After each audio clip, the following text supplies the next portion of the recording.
Anne's इब्न गाजी और दानिश इब्न हबीबुल्लाह को कि वो स्टेज पर तशरीफ लाए और अपना मुकालमा पेश करें। मोहम्मद के तरीके से कदम जो भी हटाएगा, मोहम्मद के तरीके से कदम जो भी हटाएगा सल्लल्लाहु अलैहि वसल्लम, कभी रास्ता न पाएगा, कभी मंजिल न पाएगा। इसलिए मोहतरम हज़रात, ये हमारा आखिरी प्रोग्राम है।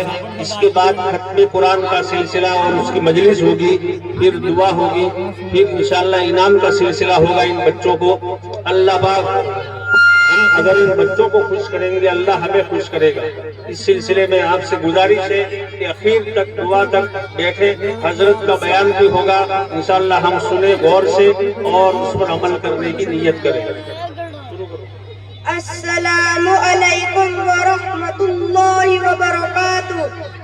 व अलैकुमुस्सलाम व रहमतुल्लाहि व बरकातुहू। अरे अनीस भाई, कहाँ गए थे? बहुत दिनों से मुलाकात ही नहीं हुई। कौन से ख्वाबों में घूम रहे थे? खैरियत तो है?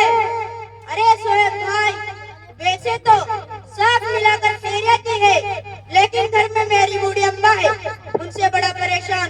क्यों भाई, क्या बात हो गई? फिर आपकी बूढ़ी अम्मा ने कौन सा ऐसा मसला खड़ा कर दिया? अरे भाई क्या बताऊं, अभी ड्यूटी लेकर आकर खाना खाकर बैठा ही था कि आवाज लगा दी कि मेरी दवाई ला कर दे।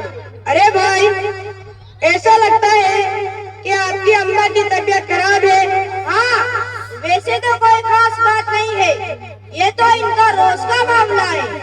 आए नए दिन कुछ न कुछ चलता ही रहता है, कभी खांसी, कभी नजला, कभी बुखार, सर में दर्द वगैरह वगैरह। भाई साहब, तबीयत आ गई है, क्या करें, समझ से बाहर है। अरे भाई, वो आपकी वालिदा है, वो आपकी अम्मी है। आप अपनी अम्मी के बारे में कैसी बातें कर रहे हो? माँ बाप की खिदमत करने पर दोनों जहानों की कामयाबी मुनहसर है। अरे भाई, हमारे ऊपर उनके कितने सारे एहसानात हैं। हमारे आका हजरत मोहम्मद मुस्तफा सल्लल्लाहु अलैहि वसल्लम ने फरमाया कि माँ के कदमों के नीचे जन्नत है और बाप जन्नत का दरवाजा है, इसलिए उनकी खिदमत से जी नहीं चुराना चाहिए। अरे भाई, हमारे ऊपर उनके कितने सारे एहसानात हैं जिनको शुमार नहीं किया जा सकता। अरे भाई, इस चीज के उनके एहसानात हैं, पूरे 2 साल से परेशान, न रात को सो सकते हैं, न दिन को सुकून है। कभी ये करो, कभी वो करो, कभी यहाँ आओ, कभी वहाँ जाओ। अरे भाई, इस कदर मैं परेशान हूँ, इस कदर मैं परेशान हूँ। अगर तुम मेरी जगह होते तो कसम खुदा की घर छोड़ के चले जाते।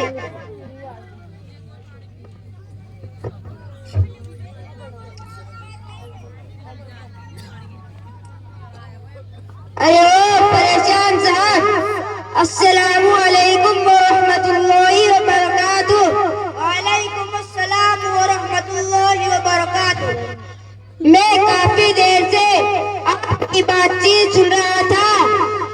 भाई माफ करना, बर्दाश्त न हो सका, इसलिए मैं आपके दरमियान में हाजिर हुआ हूँ। लेकिन आपकी गुफ्तगू से मेरे दिल को बहुत तकलीफ होती है। आपको क्या तकलीफ पहुंच गई, जरा आप भी बोलो। अरे मियाँ, वालिदा के सिलसिले में जो आपकी सोच है वो बिल्कुल सही नहीं है। क्या सही नहीं है, जरा खोल के बताओ। अरे मियाँ, आपकी गुफ्तगू से ऐसा लगता है कि माँ बाप आपके लिए बोझ है। हालांकि अल्लाह ताला ने माँ बाप का इतना बड़ा मुकाम और वो मर्तबा रखा है कि जिनकी शान में कुरान ने यूं नक्शा खींचा है। अऊज़ु बिल्लाहि मिनश शैतानिर रजीम, बिस्मिल्लाहिर रहमानिर रहीम। वक़ज़ा रब्बुका अल्ला तअबुदू इल्ला इय्याह व बिल वालिदैनि इहसाना। इम्मा यबलुगन्न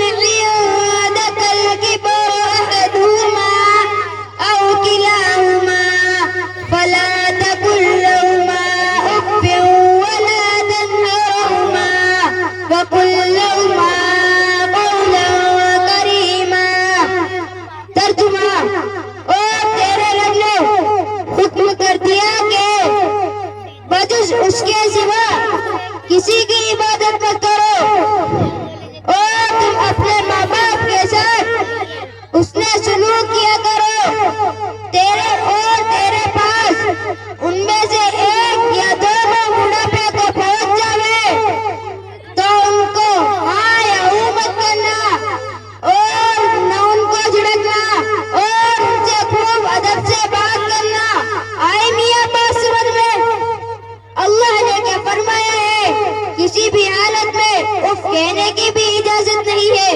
क्या मतलब? मैं कुछ भी नहीं समझा। अरे जनाब, आप समझे नहीं। मुझे ऐसा लगता है कि आपके दिमाग में दुनिया का नशा चढ़ा हुआ है। अच्छा, मिसाल से समझे, आप गहरी नींद में सो रहे हो और आपकी माँ ने आपको आवाज दी, अरे ओ बेटा, जरा पानी पिला दो। जो आपकी नींद खराब हुई है, उस नींद के खराब होने से, हाँ, यह हूँ मत करना, फौरन उठो और पानी पिला दो। आई मियाँ बात समझ में?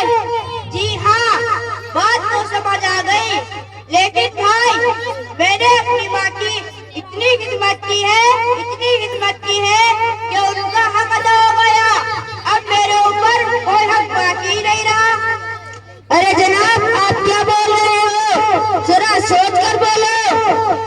तुम कहते हो कि तुमने तुम्हारी माँ का हक अदा कर दिया, सारी जिंदगी और जिंदगी का एक एक लम्हा भी खिदमत में लगा दोगे, तब भी हक तो दूर की बात, हक की बू भी अदा नहीं कर सकते। क्यों भाई, कैसे अदा नहीं कर सकते?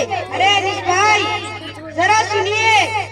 हुजूर सल्लल्लाहु अलैहि वसल्लम के पास एक नौजवान अगर अर्ज करता है कि मैं एक सवाल करना चाहता हूँ, इजाजत हो तो अर्ज करूँ। हुजूर सल्लल्लाहु अलैहि वसल्लम उस नौजवान को इजाजत दे देते हैं। जरा ध्यान और तवज्जो से सुने कि वो क्या सवाल है और हुजूर सल्लल्लाहु अलैहि वसल्लम उसका क्या जवाब देते हैं। वो नौजवान अर्ज करता है, ए अल्लाह के रसूल सल्लल्लाहु अलैहि वसल्लम, मेरी वालिदा बहुत बूढ़ी और कमजोर थी, मैं उनकी खिदमत करता था। एक मर्तबा उनके दिल में अच्छे बैतुल्लाह का शौक पैदा हुआ, लेकिन वो इतनी कमजोर थी, चल नहीं सकती थी। ए मेरे प्यारे आका सल्लल्लाहु अलैहि वसल्लम, फिर मैंने मेरी वालिदा को एक टोकरी में रखकर सर पर रखा और हज के लिए रवाना हो गया। इसी हालत में पूरा हज कर दिया। वो नौजवान अर्ज करता है, ए अल्लाह के रसूल सल्लल्लाहु अलैहि वसल्लम, जब मैं वापस आ रहा था तो मेरी वालिदा ने मुझसे कहा, मुझे हाजत पेश आ रही है। अभी वो इतना ही कह पाई थी कि गलाजत और नजासत टोकरी से निकलकर मेरे मुंह और बदन पर फैल गई। ए मेरे प्यारे आका सल्लल्लाहु अलैहि वसल्लम, मैंने उसको जर्रा बराबर भी बुरा भला नहीं कहा, मैं समझा। फिर मैंने मेरी वालिदा को उस टोकरी से नीचे उतारा और पाक साफ किया। ए अल्लाह के रसूल सल्लल्लाहु अलैहि वसल्लम, मैंने मेरी वालिदा का हक अदा कर दिया या नहीं? अरे भाई, मुझे जल्दी बताओ कि हुजूर सल्लल्लाहु अलैहि वसल्लम ने क्या जवाब दिया? हुजूर सल्लल्लाहु अलैहि वसल्लम ने फरमाया, ए नौजवान, हक अदा करना तो बहुत दूर की बात, बच्चे के पैदाइश के वक्त दर्दे जाती जो तकलीफ होती है, उसमें पहली चीख निकलती है, उसका भी एहसाना नहीं किया। सुना आपने अपनी वालिदा की 2 साल खिदमत कर ली, उस पर एहसान जताते हो। जरा अल्लाह से डरो, माँ बाप की अज़मत करो, मरते दम तक उनकी खिदमत को अपनी सआदत जानो। अरे मेरे भाई, बस करो, बस करो, आपने तो मेरी आंखें खोल दी। मैं तो वालिदैन के मकाम और मर्तबे से बेखबर था। अल्लाह आप दोनों को जज़ाए खैर दे। अरे अनिस भाई, अब तो आपके समझ में आ गया होगा कि माँ बाप का मर्तबा क्या है, हम उनके साथ कैसे सलूक करते हैं। इतने ही नादान आज ऐसे हैं जो बात बात पे गालियाँ देते हैं, इतने ही बेनसीब आज ऐसे हैं जो माँ बाप पे हाथ उठाते हैं। वो लोग आज जरा खूब सोचे और खूब याद रखे कि अगर वालिदैन नाराज हुए तो बड़ी से बड़ी इबादत भी अल्लाह के नजदीक बेकार है। हज़रत अलकमा रज़ी अल्लाह ताला अन्हु का वाक़िया हमारे सामने होना चाहिए। सहाबी है, इबादत गुजार है, मगर आखिरी वक्त में माँ नाराज थी तो कलमा अदा नहीं हो रहा था। जैसे ही माँ ने माफ किया, कलमा अदा हो गया। अच्छा तो जनाब, आप अपने घर जाकर अपने माँ बाप की इतनी खिदमत करना कि उनके दिल से तुम्हारे लिए दुआ निकल जावे। इंशाअल्लाह दुनिया और आखिरत दोनों संवर जाएंगी। इंशाअल्लाह मैं इस मजमे में वादा करता हूँ कि इन सब बातों पर अमल करूँगा और ये बातें अपने दोस्तों को बताऊंगा और घर में भी सबको बताऊंगा। वाकई दोस्त, आज अगर ऐसा ही हो जाए तो मुआशिरा में बड़ा सुकून हो जाएगा। दोस्तों, ये बातें हम सबने गौर से सुनी है, ये बातें हम सबके लिए है। अगर किसी के माँ बाप नाराज है तो वो घर जाकर अपने माँ बाप से माफी मांगे और आखिरी दम तक खुश रखने की कोशिश करे। अच्छा तो भाई, आप लोगों का बहुत बहुत शुक्रिया कि आपने मुझे अल्लाह का हुक्म बतलाकर अल्लाह की नाराजगी से बचाया, वरना मेरी दुनिया और आखिरत दोनों तबाह हो जाती। अच्छा तो भाई चलते हैं, फिर मुलाकात होगी। अस्सलामु अलैकुम। वालेकुम अस्सलाम।